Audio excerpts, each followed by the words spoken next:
Hachette Audio presents The Sable Cloak, written by Gail Milissa Grant, read by Karen Chilton and Murphy Lorenzo Applin Jr. Prologue. The Ghoul Arrives. Greenston, South Carolina, 1934. Big Will Anderson rarely attended funeral services, preferring to stay outside in the cemetery with the grave diggers.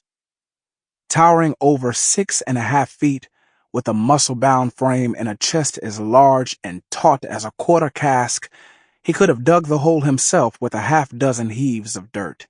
But he left that chore to the other men, and instead scooped up handfuls of the South Carolina late summer soil and dropped them next to where the preacher would stand. The mica-laden dirt sparkled in his palms. Just don't seem right that you feel so good and you look so pretty today. Just before noon, the funeral cortege emerged from the church and made its way to the adjacent boneyard. Big Will fixed his gaze on Mrs. Thornton, who, supported on each side by her brother and sister, walked behind the small casket that contained her son's corpse. When it started to drizzle, she lifted her chin, letting the falling droplets mingle with her tears, then pulled her veil down and cast her eyes at the ground. The mourners surrounded her and exclaimed. By the time the worshippers assembled at the gravesite for the final blessing, the sun had returned. Big Will retreated to the back and interlaced his oversized fingers in prayer.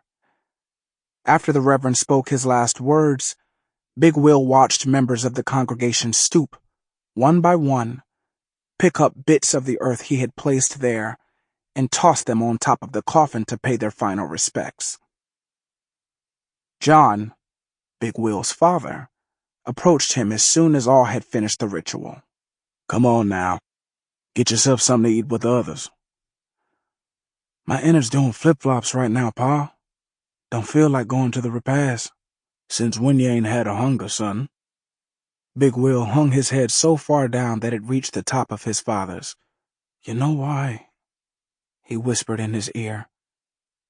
"I don't think I can do this."